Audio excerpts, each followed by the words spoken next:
Hello everyone. स्वागत है आपका आपके अपने यूट्यूब चैनल स्टडी जीके में। दोस्तों आज है दिनांक 22 सितंबर 2020 और रोज़ की तरह हम एक बार फिर लेकर हाजिर हैं करंट अफेयर्स और कुछ महत्वपूर्ण क्वेश्चन। दोस्तों आज के जो क्वेश्चन हैं वो सिलेक्टेड हैं और आपके आने वाले एग्जाम के लिए बहुत ही इंपॉर्टेंट हैं। तो दोस्तों वीडियो को एंड तक देखिएगा।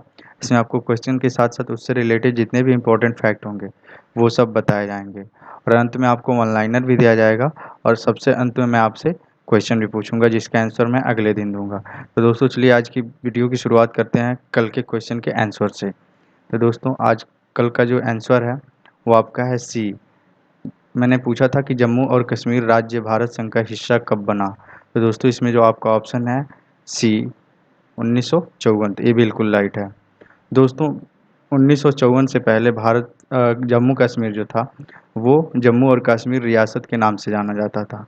1954 में राजा हरि सिंह के साथ एक संधि के तहत उसे भारत राज्य में शामिल किया गया था। तो दोस्तों ये 5 अगस्त 2019 तक जो जम्मू कश्मीर था वो एक राज्य था, लेकिन 5 अगस्त 2019 के बाद इसके राजनीतिक क्षेत्र में कुछ परिवर्तन करके इसे दो केंद्र शासित प्रदेशों में बदल दिया गया है, जिसमें एक बना जम्मू और कश्मीर और दूसरा लद्दाख। तो दोस्तों चलिए आगे बढ़ते हैं अपने अगले को पहले क्वेश्चन की तरफ, जो कि है विश्व अल्जाइमर दिवस कब मनाया जाता है। तो दोस्तों इसमें जो आपका ऑप्शन है 21 सितंबर बी, ये बिल्कुल राइट है। दोस्तों इस बीमारी का नाम जो है वो डॉक्टर अलोइस अल्जाइमर के नाम पर पड़ा था और यह एक भूलने की बीमारी है, इसे डिमेंशिया नाम से भी जानते हैं। दोस्तों इस बीमारी के पहले लक्षण जो हैं वो डॉक्टर अलोइस अल्जाइमर द्वारा वो एक महिला में 1906 ईस्वी में देखा गया था।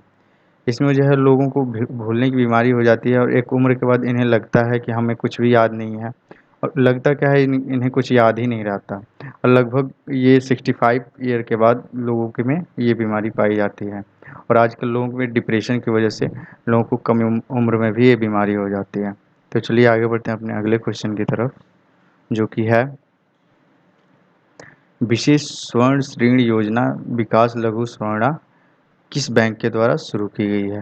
दोस्तों योजना का नाम है ये विकास लघु स्वर्णा और जो विशेष स्वर्ण ऋण योजना इसको संबोधित करने के लिए बताया गया है। तो दोस्तों ये योजना किस बैंक के द्वारा शुरू की गई है। तो आपका जो ऑप्शन है डी कर्नाटक विकास ग्रामीण बैंक, इसके द्वारा ये योजना शुरू की गई है। दोस्तों इस योजना के तहत जो है वो 7.25% की ब्याज की दर के साथ सोने पर ऋण दिया जाएगा और इस नई योजना के अंतर्गत जो बैंक है वो 3200 रुपये प्रति ग्राम के लिए बाजार मूल्य पर 80% का ऋण देगा। दोस्तों यहाँ बात है ये कर्नाटक के बारे में, तो कर्नाटक के बारे में कुछ बातें जान लेते हैं। दोस्तों कर्नाटक की जो मुख्यमंत्री हैं उनका नाम BS येदियुरप्पा है और जो वहाँ की राजधानी है वो बेंगलुरु है। दोस्तों चलिए आगे बढ़ते हैं अपने अगले क्वेश्चन की तरफ, जो कि है हाल ही में स्पैरो पोर्टल कहाँ लॉन्च किया गया है। तो दोस्तों इसमें जो आपका ऑप्शन है बी जम्मू और कश्मीर, ये गया है, गायब नहीं है, ये गया है। इसको गया आप लिख लीजिएगा, गलती से ये नोट हो गया है गया। तो ये जो है जम्मू कश्मीर में लॉन्च किया गया है। दोस्तों स्पैरो जो प्रणाली है इसका जो पूरा नाम है स्मार्ट परफॉर्मेंस अप्रेजल रिपोर्ट है। दोस्तों ये प्रशासनिक अधिकारियों के लिए लागू किया गया है। दोस्तों इस प्रणाली से लगभग 1279 अधिकारियों को लाभ होगा और जो कोविड-19 संक्रमण है इनके इसके मूल्यांकन के दौरान इन्हें नुकसान उसके मूल्यांकन रिपोर्ट को नुकसान से बचाने के लिए इन्हें बहुत फ़ायदा होगा। दोस्तों इस पोर्टल के द्वारा प्रशासनिक अधिकारियों के अभियानों पर भी आसानी से नज़र रखी जा सकती है। इसे जो है राष्ट्रीय सूचना विज्ञान केंद्र के द्वारा बनाया गया है।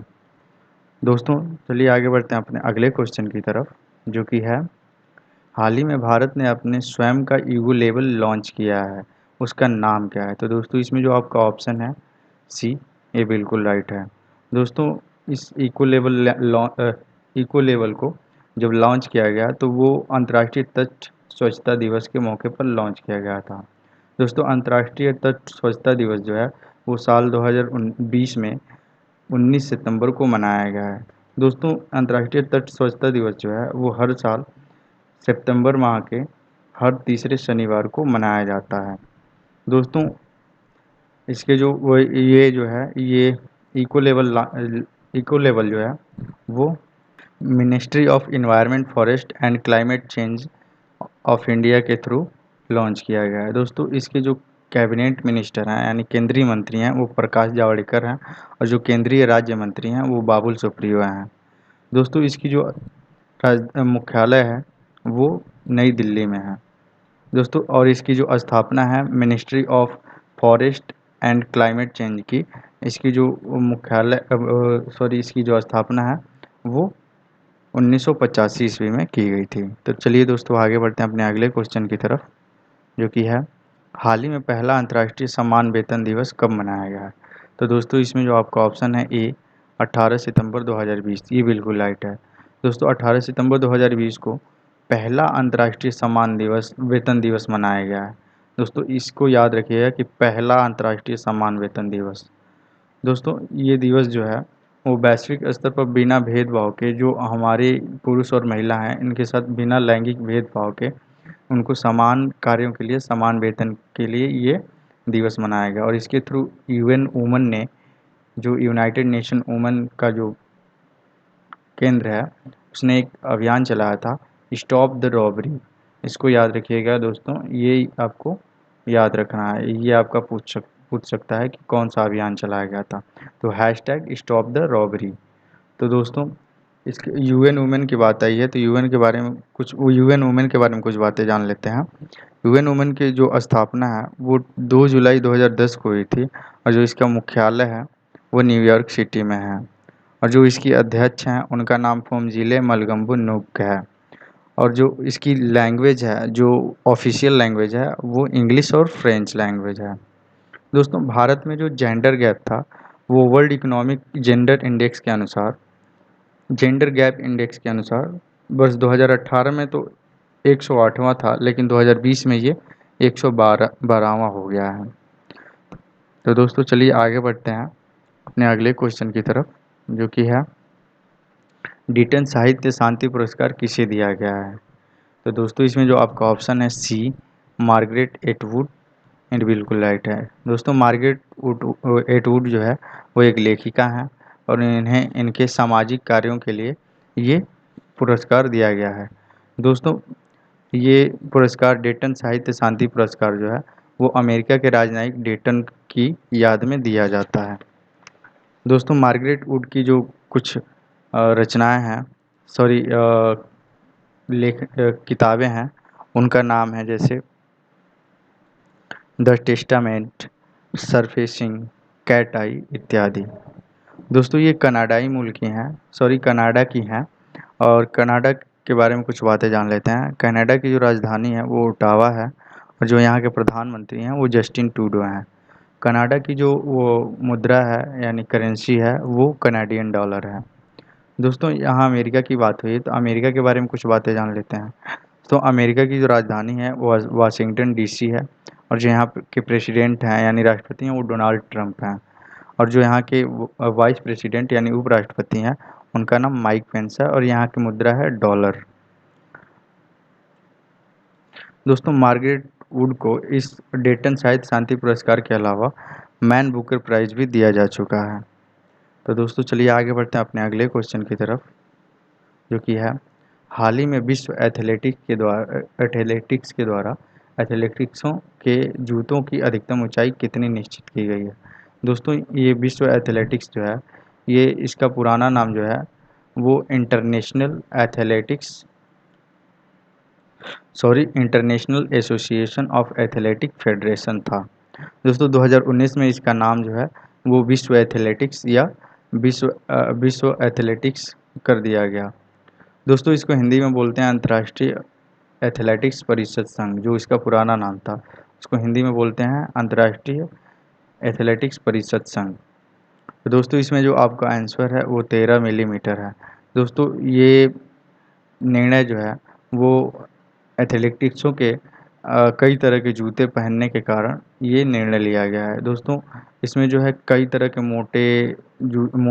मोटी ऊंचाई वाले और मोटे स्पंज वाले जूते एथलेटिक्स पहना करते थे वो अब से नहीं होगा। ये नियम जो है 1 दिसंबर से लागू हो जाएगा और इसकी जो ऊंचाई होगी वो 13 मिलीमीटर होगी। जो अधिकतम ऊंचाई होगी वो ओनली 13 मिलीमीटर होगी। दोस्तों यहाँ वर्ल्ड एथलेटिक्स की बात है तो उसके बारे में जो कुछ बातें जान लेते हैं। दोस्तों वर्ल्ड एथलेटिक का जो मुख्यालय है वो मोनाको में है और जो इसकी स्थापना है वो 17 जुलाई 1912 को स्टॉकहोम में हुई थी। दोस्तों इसके जो अध्यक्ष हैं वो सेबेस्टियन कोए हैं और यहाँ भारतीय एथलेटिक्स के बारे में कुछ बातें जान लेते हैं। इसकी स्थापना जो है वो 1946 में हुई थी और इसका मुख्यालय न्यू दिल्ली में है और इसके जो मैनेजर हैं उनका नाम नितिन आर्या है। तो दोस्तों चलिए आगे बढ़ते हैं अपने अगले क्वेश्चन की तरफ, जो कि है कोरोना की जांच रिपोर्ट के लिए उत्तर प्रदेश सरकार ने कौन सी वेबसाइट लॉन्च की है। तो दोस्तों इसमें जो आपका ऑप्शन सी है कोविड-19 यूपी कोविड-19 ट्रैक.इन, ये बिल्कुल राइट है। दोस्तों इस रिपोर्ट से, इस पोर्टल के द्वारा, इस वेबसाइट के द्वारा जो है घर बैठे लोग अपनी अपनी कोरोना की जांच रिपोर्ट जो है वो प्राप्त कर सकते हैं। दोस्तों इससे ये फ़ायदा होगा कि लोगों को अपने घर से बाहर नहीं निकलना होगा और आसानी से सोशल डिस्टेंसिंग मेंटेन भी हो जाएगी। इसलिए उत्तर प्रदेश सरकार ने सोशल डिस्टेंसिंग के नियमों को देखते हुए ये वेबसाइट लॉन्च की। तो दोस्तों इसका नाम ज़रूर याद रखिएगा कि यूपी कोविड-19 ट्रैक.इन। इसे उत्तर प्रदेश के मुख्यमंत्री द्वारा लॉन्च किया गया है, सॉरी उत्तर प्रदेश सरकार द्वारा ये लॉन्च किया गया है। दोस्तों उत्तर प्रदेश के जो मुख्यमंत्री हैं उनका नाम है योगी आदित्यनाथ और जो यहाँ की राज्यपाल हैं उनका नाम है आनंदीबेन पटेल और जो यहाँ की राजधानी है उसका नाम है लखनऊ। तो दोस्तों चलिए आगे बढ़ते हैं अपने अगले क्वेश्चन की तरफ, जो कि है घर तक फाइबर स्कीम की शुरुआत कहाँ की गई है। तो दोस्तों इसमें जो आपका ऑप्शन है ए बिहार, ये बिल्कुल राइट है। दोस्तों घर तक फाइबर स्कीम जो है वो गाँव को फाइबर फाइबर ऑप्टिक के ज़रिए जोड़ने की कोशिश की गई है। दोस्तों इसमें बिहार के 45,945 गाँवों को अगले 100 दिनों में ऑप्टिकल फाइबर से जोड़ने का लक्ष्य रखा गया है। दोस्तों ऑप्टिकल फाइबर जो है वो एक प्लास्टिक से निर्मित एक तंतु होता है जो संचार के माध्यम को, संचार की भाषाओं को और संचार के किसी भी एक्सेस या किसी भी पहुंच को आसानी से किसी एक स्थान से दूसरे स्थान तक जल्दी से जल्दी पहुंचा देता है। दोस्तों इसे ग्रामीण डिजिटल क्रांति के भी नाम से जानते हैं और दोस्तों ये इंटरनेट की सुविधा के लिए लोगों को बहुत आसानी से आपस में जोड़ेगा, क्योंकि इससे संचार माध्यम के लिए उपयोग किया जाता है और क्योंकि इसकी सहायता से अधिक दूरी तक संकेत को है वो आसानी से भेजा जा सकता है। इससे कोई प्रॉब्लम नहीं आती है और संचार एक स्थान से दूसरे स्थान तक आसानी से भेजा जा सकता है। दोस्तों इसकी जो शुरुआत है वो प्रधानमंत्री श्री नरेंद्र मोदी के द्वारा वर्चुअल रैली के दौरान की गई है। तो दोस्तों चलिए आगे बढ़ते हैं अपने अगले क्वेश्चन की तरफ, जो कि है 72वें एमी अवार्ड्स की विजेता कौन सी ड्रामा सीरीज बनी है। तो दोस्तों इसमें जो आपका ऑप्शन है ये गेम ऑफ थ्रोन नहीं है, इसको गलती से रेड कर दिया गया। सक्सेशन जो है ये बिल्कुल राइट है। दोस्तों इसका जो पहली बार वर्चुअली इसको आयोजित किया गया है और दोस्तों ये टीवी अमेरिका की टीवी इंडस्ट्री का ये एक बहुत बड़ा अवार्ड है। दोस्तों इसकी तुलना ग्रैमी से की जाती है। ग्रैमी जो है एक म्यूज़िक का एक बहुत बड़ा ही अवार्ड है, इसकी ये ऑस्कर की तरह ही एक अवार्ड है। और दोस्तों जेंडिया जो है इन्होंने 24 साल की उम्र में एमी अवार्ड जीत कर एक रिकॉर्ड बनाया है। तो दोस्तों इसको याद रखिएगा कि सक्सेशन को है, आप इस गेम ऑफ थ्रोन को भूल जाइएगा। सक्सेशन जो है वो इस बार की एमी अवार्ड्स की विजेता है। दोस्तों पीडीएफ में आपको सही से मिल जाएंगे, लेकिन यहाँ थोड़ी बहुत गलतियाँ हो गई हैं तो आप वहाँ से देख सकते हैं। और यहाँ ये भी याद रखिएगा कि जेंडिया ने 24 साल की उम्र में एमी अवार्ड जीतकर रिकॉर्ड बनाया है। तो दोस्तों चलिए आगे बढ़ते हैं अपने अगले क्वेश्चन की तरफ, जो कि है हाल ही में देश के किस पूर्व प्रधानमंत्री ने राज्यसभा के सदस्य के रूप में शपथ ली है। तो दोस्तों इसमें जो आपका ऑप्शन है ए एच डी देवगौड़ा। इन्होंने जो है हाल ही में राज्यसभा की सदस्य के रूप में शपथ लिया। दोस्तों, एच डी देवगौड़ा जो थे वो देश के 11वें प्रधानमंत्री थे। तो दोस्तों चलिए आगे बढ़ते हैं अपने अगले क्वेश्चन की तरफ, जो कि है हाल ही में रॉबर्ट डब्ल्यू गोर का निधन हुआ है, उन्होंने किसकी खोज की थी। तो दोस्तों इसमें जो आपका ऑप्शन है बी गोल्ट्रेक्स फाइबर, तो सॉरी फैब्रिक, बी आपका ऑप्शन सही है। रॉबर्ट डब्ल्यू गोर ने गोर्टेक्स फाइबर फैब्रिक की खोज की थी। दोस्तों गोर्टेक्स फैब्रिक जो है वो वाटरप्रूफ कपड़ों के लिए इस्तेमाल किया जाता है, जिससे कपड़े जो है पानी अंदर नहीं आने देते और आसानी से एयर का जो पासिंग है वो आसानी से हो जाती है। तो दोस्तों इसके लिए इन्हें जाना जाता है रॉबर्ट डब्ल्यू गोर को, तो ये नाम याद रखिएगा, ये आपको पूछा जा सकता है। तो दोस्तों चलिए आज के वन लाइनर की तरफ चलते हैं। 21 सितंबर को अंतर्राष्ट्रीय अल्जाइमर दिवस के रूप में मनाया जाता है। विशेष स्वर्ण ऋण योजना विकास लघु स्वर्ण कर्नाटक के विकास विकास बैंक के द्वारा कर्नाटक विकास बैंक के द्वारा शुरू की गई है। स्पैरो पोर्टल जो है वो जम्मू और कश्मीर के द्वारा लॉन्च किया गया है। भारत ने स्वयं का इको लेवल बीम्स लॉन्च किया है। दोस्तों यहाँ बीम्स का फुल फॉर्म मैं आपको बता दूं, beach environments and aesthetics management services है। दोस्तों इसका जो थीम था, सॉरी इसका जो हैशटैग था जो इसके लिए बीम्स के लिए आयोजित किया गया था, वो था आई एम सेविंग माई बीच। इसको भी याद रखिएगा कि आई एम सेविंग माई बीच जो था वो हैशटैग यूज किया गया था, इसकी टैग लाइन थी। दोस्तों बीच मतलब होता है तट, किसी समुद्र का किनारा, उसके तटीय क्षेत्रों को बीच बोलते हैं। तो दोस्तों बीम्स जो है भारत ने स्वयं का इको लेवल लॉन्च किया है, उसी का नाम है बीम्स। दोस्तों 18 सितंबर को पहला अंतर्राष्ट्रीय समान वेतन दिवस मनाया गया है। ये लैंगिक समानता पर आधारित है, इसलिए इसको जरूर याद रखिएगा। इसे यूएन वुमेन के द्वारा इसको जागरूक करने के लिए मनाया गया है।